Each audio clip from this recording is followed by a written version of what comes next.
I want to first acknowledge our board chair, Mayor of Ajax, Sean Collier. This should be a strong indication of the seriousness by which our board and our service takes investigations that threaten the lives of our citizens. I want to first start by thanking the Toronto Police Service, the Royal Canadian Mounted Police, the Ontario Provincial Police, Peterborough, York, Peel, Halton, City of Kawartha Lakes, Thunder Bay Police Services, and the Winnipeg Police Service for their support in executing search warrants and concluding this investigation. The successful completion of this investigation was made possible through funding provided by the Ontario Government Ministry of the Solicitor General, and specifically the Criminal Intelligence Services of Ontario, or CISO, who supported this investigation throughout. Today we are here to share the results of Project Hydrogen, a 9-month-long drug trafficking investigation that has led to the arrest of 34 individuals, resulting in 139 criminal charges being laid, the seizure of 10 illegal firearms, and more than $2.7 million in drugs, and approximately $200,000 in Canadian currency. It is my responsibility as chief and the responsibility of this police service to ensure the safety and well-being of every member of our community. Today, I want to let the public know about our work in this area. These weapons in the wrong hands pose a significant threat to the safety of our communities and to the lives of our citizens. These drugs cause countless deaths across the province every single day. Our officers are working tirelessly to combat gun violence and have already made significant strides in reducing the number of illegal firearms in circulation. Through enhanced patrols, community partnerships, and targeted enforcement operations, we are making our streets safer one day at a time. Getting illegal firearms off our streets is absolutely critical to protecting the safety and well-being of our communities. We are seeing a deeply concerning rise in gun crime. Violent discharge of firearms and shootings have increased by 10% this year over last, and we're already responded to 44 such incidents this year.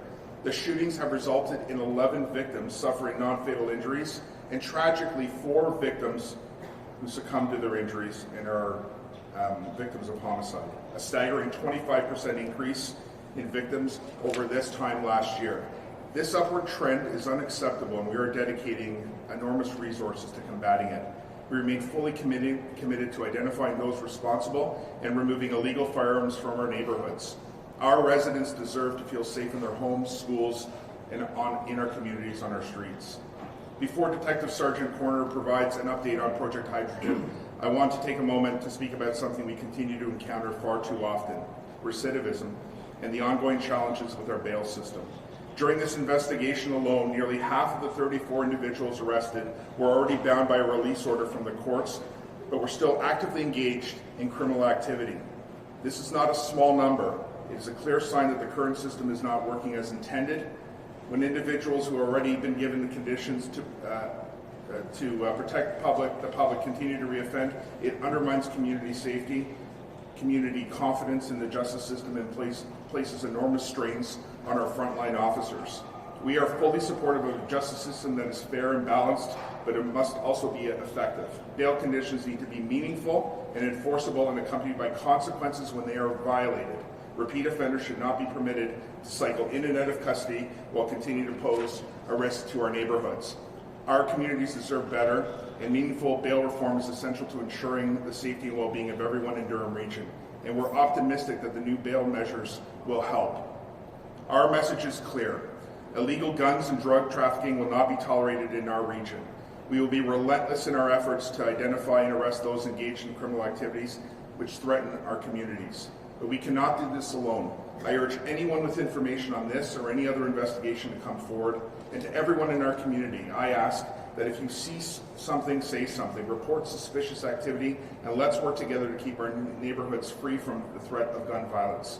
I'd now like to call to the podium Detective Sergeant Brad Corner to provide the update on Project Hydrogen. Thank you, Chief. Now I'll provide the update on Project Hydrogen. In April 2025, members of the Durham Regional Police Services Gun and Gang Unit began a drug and firearm investigation in Durham Region. The investigation focused on a group of individuals who called themselves 44.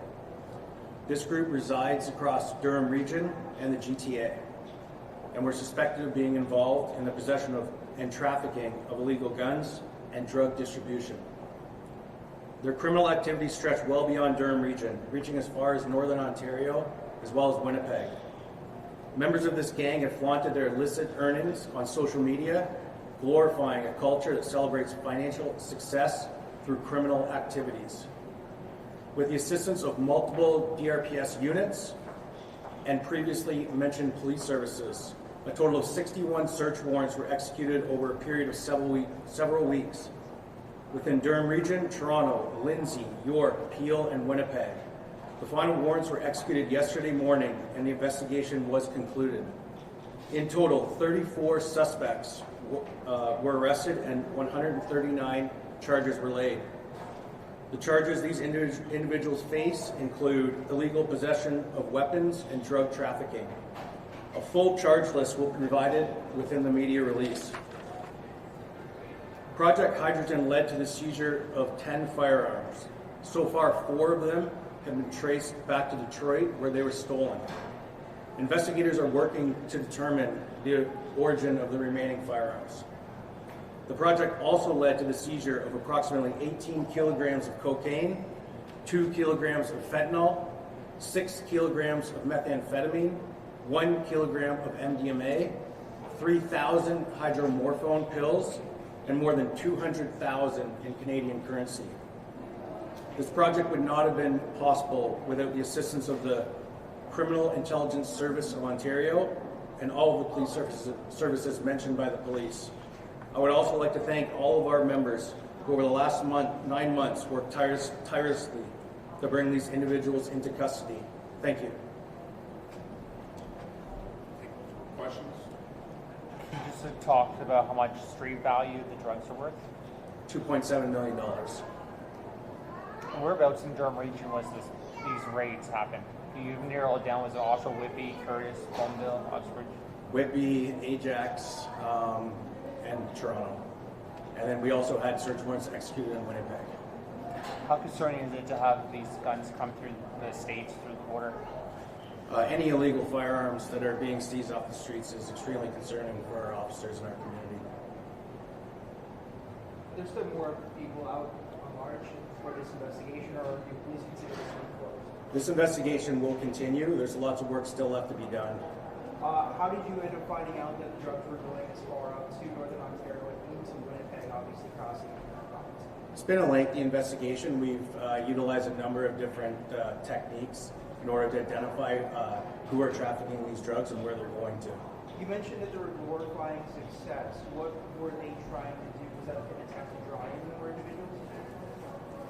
When I speak about glorifying success, I mean this group does have a social media presence. Sorry, can you continue that? Like they were trying to draw in more people to join. Is that kind of the idea, or was this an attempt to traffic more? I think it's just more of a social media presence that they have online that glorifies the criminal activities they're involved in. You started this in April of this year. How long has this group existed for? We've been aware of this group for a number of years, yes. Okay. And they started here in the Durham region? They actually have ties to the Melbourne area. A lot of the individuals associated to them live in the Durham region. Okay. Do you know how many individuals might have been on release conditions or bail when they were caught in this case? Yes, I believe the number is 14 individuals were on different conditions. 4 of those were on parole as well. Can you talk about the ones who are arrested? Are they still in police custody, or are they out now on bail? It's a variety. Some of them, most are in custody, some have been released. And how frustrating is that for the police service? I mean, our job as police officers is to investigate crime and put people before the courts. I'm not sure if the chief wants to speak on that. I'll step in here. Our officers here just go about and do their job, regardless of the barriers in front of them. But on a systems side of your question, I'm going to tell you that it's extremely frustrating. More importantly, it's extremely costly, and it endangers people in our community at a disproportionate rate. Those that are out on bail are often committing offenses that flaunt and really call into question the effectiveness of conditions at all. When you're arrested for a breach of we call it an administration of justice charge or condition, such as boundary condition, that you're found in that boundary, you're kind of thumbing your nose at the justice system, and so people lose faith in that. Our officers never lose faith. Our officers continue to go out there and work hard in difficult conditions, and the law continues to change, and so they have to put a ton of effort into it. But it's extremely frustrating, it's extremely costly, and worst of all, it further endangers our community. Can you talk about the age range from people who were arrested? I don't have the specific ages in front of me right now. Majority of them are adults and in their 20s and 30s.